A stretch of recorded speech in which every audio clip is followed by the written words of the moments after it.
जय हिंद मेरे प्यारे साथियों, उम्मीद है आप सब बेहतर होंगे। टीचिंग ग्रुप पर मैं हूं अभिषेक त्रिपाठी, आप सभी का स्वागत करता हूं। मेरे प्यारे साथियों, उत्तर प्रदेश नई शिक्षक भर्ती 2025 की उम्मीद में आप जरूर लगे होंगे, लेकिन उसी के बीच एक बहुत ही चौंकाने वाली कहिए या एक बहुत बड़ी राहत की सांस कहिए कि शिक्षा मित्रों का मानदेय जो है 25,000 से ज्यादा होने की उम्मीद है। लगभग 25 से 26,000 होने की उम्मीद है। उत्तर प्रदेश में जैसा कि आप सभी को जानकारी होगी 1,43,450 शिक्षा मित्र काम कर रहे हैं और वो लगातार अपनी सेवाएं दे रहे हैं। 2000 के दशक से ही दे रहे हैं, तो जाहिर सी बात है इनका मानदेय अभी 10,000 के करीब है, जिसको बढ़ाकर 25,000 करने की प्रक्रिया चल रही है।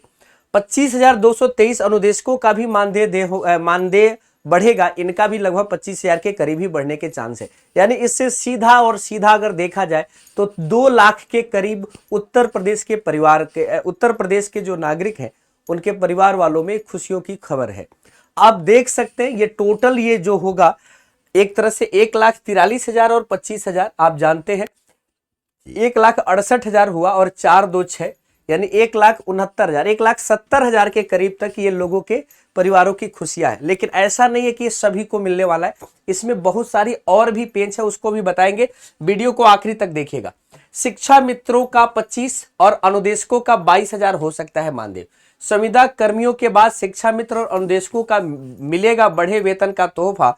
इसको ध्यान से देखिएगा, जब आप पढ़ेंगे तो यहां लिखा है कि आउटसोर्स एवं संविदा कर्मियों के न्यूनतम वेतन में इजाफा। जानते ही है कि जो आउटसोर्सिंग के जरिए जो लोग आ रहे हैं उनके अगर वेतन में इजाफा हो गया है तो जाहिर सी बात है जो शिक्षा मित्र है, जो अनुदेशक है, इतने दिनों से लगे हुए, इनकी भी सैलरी बढ़नी चाहिए, मानदेय बढ़ना चाहिए।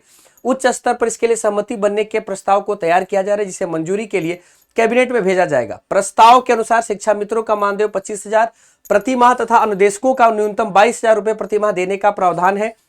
कह रहा है कि दोनों संवर्ग के शिक्षा कर्मियों को दूसरे राज्यों की भांति 3 वर्षों पर वेतन वृद्धि की सुविधा भी दी जाएगी। कह रहा है कैबिनेट की मुहर लगते ही शिक्षा मित्र और अनुदेशकों के मानदेय में न सिर्फ दोगुने से अधिक वृद्धि हो जाएगी, बल्कि हर 3 वर्ष पर वेतन वृद्धि का भी लाभ मिलेगा। इस समय प्रदेश में शिक्षा मित्रों को प्रति माह 10,000 और अनुदेशकों को 9,000 रुपए मानदेय मिलता है। राज्य सरकार ने बीते 20 फरवरी को आउटसोर्स और संविदा कर्मियों के मानदेय तथा वेतन को न्यूनतम 16,000 से 20,000 किया है। तो ये कह रहा है कि भैया जब आउटसोर्सिंग वाले लोगों की सैलरी बढ़ा दी गई है तो आखिरकार जो शिक्षा मित्र इतने दिनों से काम कर रहे हैं उनकी सैलरी क्यों ना बढ़ाई जाए। अन्य राज्यों की स्थिति देखते हैं तो अन्य राज्यों में मिलने वाले मानदेय की या वेतन की स्थिति, चंडीगढ़ में 34,000 है, राजस्थान में 51,000 है, झारखंड में 28,000 है। बहुत सारे लोगों को समायोजित कर लिया गया। उत्तराखंड में टेट पास सहायक अध्यापक बनाए गए, जो बचे हैं उन्हें 20,000 रुपए दिया जा रहा है। बिहार में भी विधानसभा में नियमित किए जाने की घोषणा हो चुकी है। सक्षमता पेपर से उनको नियोजित जो शिक्षक थे उनको संपूर्ण शिक्षक का दर्जा दिया जा रहा है। तो ये बातें आप देख सकते हैं, लगभग दोगुने से अधिक ये शिक्षा वेतन की वृद्धि होने वाली है। लेकिन अगर आप में से कोई शिक्षा मित्र या कहा जाए अनुदेशक है तो जरूर बताएगा कि भैया आप लोगों के लिए कितनी बड़ी खुशी या राहत की सांस है। बाकी लोग भी बता सकते हैं, क्योंकि ये जाहिर सी बात है कि हम सभी जिंदा दिल इंसान हैं। दूसरों के खुशियों के लिए, दूसरों के खुशियों पे खुश होना है। और साथ में एक और जानकारी है जो कुछ शिक्षा मित्रों के लिए एक निगेटिव न्यूज का काम करेगा। आप देख सकते हैं यहां पे क्या लिखा हुआ है, प्रदेश में खंगाली जाएगी शिक्षा मित्रों की कुंडली। ये क्या खबर है। इसी के साथ ये भी खबर है, राज्य परियोजना निदेशालय ने प्रोफार्मा पर सभी बीएसए से मांगी जानकारी। लखनऊ मंडल में सबसे लंबे समय से अवैतनिक अवकाश लेकर, माने बिना वेतन के अवकाश लेकर कुछ लोग गायब हैं।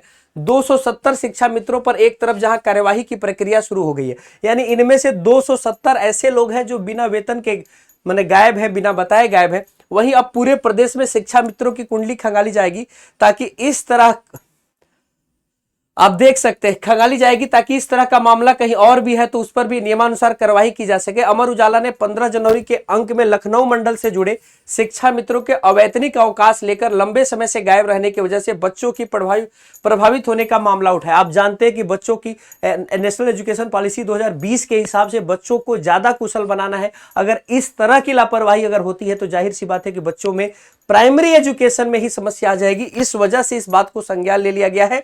और जिन शिक्षा मित्रों ने नोटिस जारी कर आवश्यक कार्यवाही के निर्देश दिए गए। इस क्रम में अब पूरे प्रदेश में शिक्षा मित्रों की कुंडली खंगाली जाएगी। राज्य परियोजना निदेशक कंचन वर्मा ने सभी बीएसए को पत्र लिखकर और ये जानकारी मांगने की बात की है। उससे संबंधित जिले, शिक्षा मित्र, नाम, स्कूल, ब्लॉक, पहली ज्वाइनिंग, शैक्षिक योग्यता आदि से जुड़ी जानकारी मांगी गई है। तो यहां से आप देख सकते हैं प्रदेश में खंगाली जाएगी शिक्षा मित्रों की कुंडली। तो जाहिर सी बात है, एक तरफ जहां अच्छी खबर है वहां दूसरी भी खबर है कि भैया ठोक बजा के दिया जाएगा। जो लोगों ने अपना काम सही से नहीं किया है उन पर कार्यवाहियां भी होगी। ये खबर कैसा लगा जरूर बताइएगा कमेंट सेक्शन में। आपको ये सूचना जो है, आपको ये जानकारी जो है टीचिंग गुरु के ऑफिशियल यूट्यूब चैनल पर मैं यानी अभिषेक आपको दे रहे थे। अगर ये सेशन आपको पसंद आया हो तो कमेंट सेक्शन में जरूर बताइएगा। इसी के साथ एक और भी बेहतर खबर है, अगर आप भी शिक्षक भर्ती की तैयारी कर रहे हैं तो आपको याद रखना है, दिल्ली में इस समय केंद्रीय विद्यालय में एडहॉक पे यानी कहा जाए एक तरह से कॉन्ट्रेक्चुअल टीचर की वैकेंसी आई है, आप भर सकते हैं। आप सभी के लिए बेहतर भविष्य की संभावना है, उसके लिए हमने एक अलग वीडियो बना दिया, आप उसको देख लीजिएगा। जय हिंद सभी को, थैंक यू सो मच।